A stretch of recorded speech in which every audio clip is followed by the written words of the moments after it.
महाराष्ट्र म्हटलं की आपल्याला काय आठवतं? प्रगतिशील विचारांची भूमी, संत महंत समाजसुधारकांची भूमी. पण हाच महाराष्ट्र आजही काही ठिकाणी अंधश्रद्धेच्या काळ्या गर्देत अडकलेला आहे. हे तुम्हाला माहिती आहे का?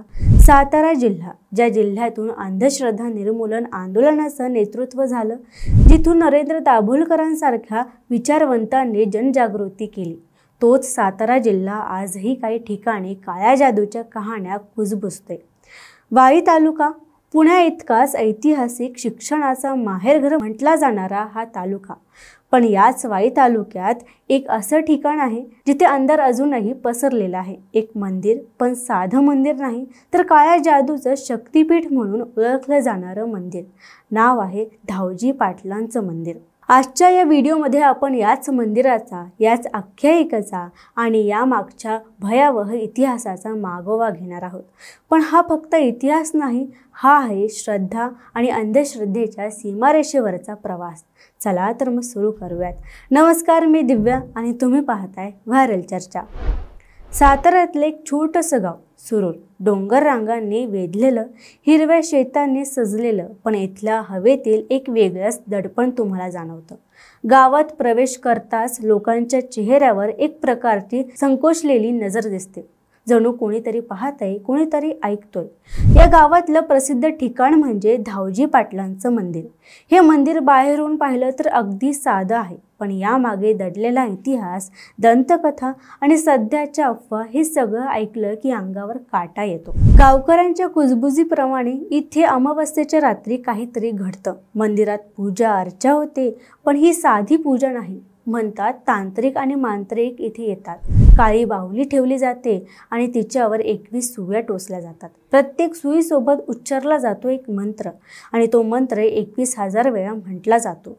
चूक झाली, कमी जास्त झालं तर मंत्र पुन्हा सुरू करावा लागतो. आता ही गोष्ट म्हणजे एक प्रकारची अंधश्रद्धाच म्हणावी लागेल, असं ग्रामस्थ सांगतात. परंतु धावजी पाटलांचे भक्त मात्र म्हणतात देवाने काळूबाईची पूजा केली. वशीकरण, अघोरी विद्या ही भक्तांच्या चांगल्यासाठी वापरली. भूत प्रेत पेशाचं बाधलं की लोक देवाचा म्हणजेच धावजी पाटलांचा धावा करतात. इथं तुम्ही म्हणत आहात असं काही नसतं बरं का, असे एका ग्रामस्थाने खडसावून सांगितलं. हे मंदिर देवाचे मंदिर आहे असंही त्यांनी स्पष्ट केलं. खरं तर याला काळ्या जादूचं शक्तिपीठच समजलं जातं असेही म्हणतात. पण धावजी पाटील कोण होते? हे नाव इतकं मोठं का झालं? याचा शोध घेताना आम्हाला सापडली एक जुनी आख्यायिका. गावकऱ्यांच्या सांगण्यानुसार धावजी पाटलांचा जन्म याच परिसरात झाला. बालपणापासूनच त्यांना तंत्रमंत्र, जादूटोणा याचं वेड होतं. कुटुंबानं लग्न करून दिलं, संसार लावून दिला, पण त्यांना या दुनियेचं भानच नव्हतं. धावजींचा कल होता काळ्या विद्येकडे. शेवटी एक दिवस त्यांनी घर सोडलं आणि बंगाल गाठलं. का? कारण बंगाल त्या काळी काळ्या जादूचं, तंत्रविद्येचं माहेरघर मानलं जात होतं. जंगलात फिरताना एका साधूनं धावजींना सांगितलं, कलकत्त्यात जा, कालीमातेचं साधना कर. आणि धावजी गेले. 14 वर्ष, हो तब्बल 14 वर्ष ते कलकत्त्यात राहिले. कालीमातेच्या पूजेत लीन झाले. तंत्र मंत्र, अघोरी विद्या सगळं शिकलं. म्हणतात कालीमातेनं स्वतः धावजींना दृष्टांत दिलं, घरी जा, लोकांची सेवा कर. आणि धावजी परत आले गावात. पण या गावकऱ्यांनी त्यांचं स्वागत केलं का? अजिबात नाही. उलट लोक त्यांच्यापासून दूर राहू लागले. बायकोनं तर त्यांच्याशी बोलणंच बंद केलं. एक दंतकथा प्रचलित आहे.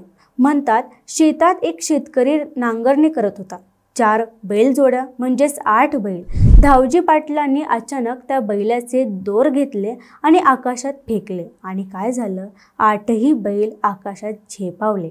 ही गोष्ट खरी आहे का खोटी माहीत नाही, पण लोकांच्या मनात धावजी पाटलांविषयी वेगळाच समज बसला. हे साधे नाहीत, त्यांच्यात काहीतरी दिव्य शक्ती आहे. आणि तिथून सुरू झाली धावजी पाटलांच्या भोवतीची भक्ती. पण ही भक्ती होती की भीती? लोक त्यांच्या पायाशी डोकं टेकवू लागले. पण एक गोष्ट लक्षात घ्या, बहुतेक लोक इथे स्वतःच्या चांगल्यासाठी नाही तर दुसऱ्यांच्या नुकसानासाठी येऊ लागले. कोणाला शत्रू संपवायचा आहे, कोणाला कोणावर वशीकरण करायचं आहे.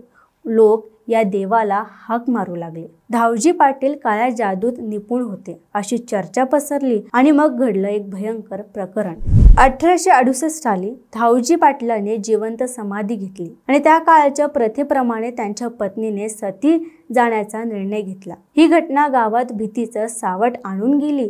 समाधीनंतर लोक त्यांच्या थडग्यावर येऊ लागले, इच्छा व्यक्त करू लागले. पण या इच्छापूर्तीसाठी लोकांनी सुरू केली एक विचित्र परंपरा. लिंबू मिरचीचं ठेवणं, चिलीम देणं आणि कोंबडीचं रक्त ओतणं. ही प्रथा वाढतच गेली आणि मग धावजी पाटलांचं मंदिर हळूहळू काळ्या जादूचं केंद्र म्हणून ओळखलं जाऊ लागलं. असं म्हणतात की इथे कोणाला शत्रूचा नाश करायचा असेल, कोणावर वशीकरण करायचं असेल तर लोक धावजींच्या धावा करायचे आणि ही परंपरा आजही संपली नाही असा आरोप आहे. पण काही वर्षांपूर्वी इथे पोलिसांनी छापा मारला. LCBने 5 जणांना अटक केली. त्यांच्यावर आरोप होता लोकांची फसवणूक, बुवाबाजी आणि काळी जादूचे प्रयोग. आता प्रश्न असा आहे, आजही तिथे काय घडतंय? गावकरी म्हणतात काही नाही रे, आम्ही फक्त हार फुलं वाहतो. पण दुसरीकडे दबक्या आवाजात चर्चा आजही सुरू आहे. अमावस्येच्या रात्री तिथं काहीतरी घडतं. हा सगळा किस्सा ऐकून तुमच्या अंगावर काटा आला असेल, पण इथं खरी चर्चा आहे. आपला समाज इतका सुरक्षित असूनही आजही अंधश्रद्धेच्या जाळ्यात का अडकतो? नरेंद्र दाभोलकरांनी प्राण दिले अंधश्रद्धा निर्मूलनासाठी, पण त्यांच्या जिल्ह्यातच हे प्रकार सुरू असतील तर विचार करायला नको का?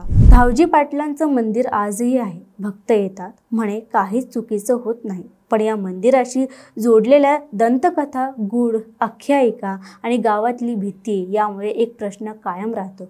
श्रद्धा आणि अंधश्रद्धा यामध्ये सीमारेषा कुठे आखायची? हे गूढ इथेच संपत नाही. तुम्हाला काय वाटतं? अशा श्रद्धा टिकवणं योग्य आहे का, की अशा अंधश्रद्धांना पूर्ण विराम द्यायला हवा? यावर तुमचं काय मत आहे? आम्हाला कमेंटमध्ये नक्की कळवा आणि पाहत राहा व्हायरल चर्चा. 2 महिन्यानंतर सिंगापूर ब्रांचला प्रमोशन होतंय तुझं. कॉंग्रॅच्युलेशन्स. काय ग, तुला आनंद नाही झाला? मॅडम, तुम्हाला माहितीच आहे की मला PCODचा त्रास आहे. दिवसभर फटीग असतो, सारखा मूड स्विंग होतो. उगाच एवढी जबाबदारी कशाला घ्यायची? अगं, एवढं सिरियस नाहीये ते. त्यावर सोपा उपाय आहे. Doctor Chate's homeopathy clinic. अगं, किती जणींनी तिथे उपचार घेतलेत. महाराष्ट्रात अनेक ठिकाणी त्यांच्या शाखा आहेत.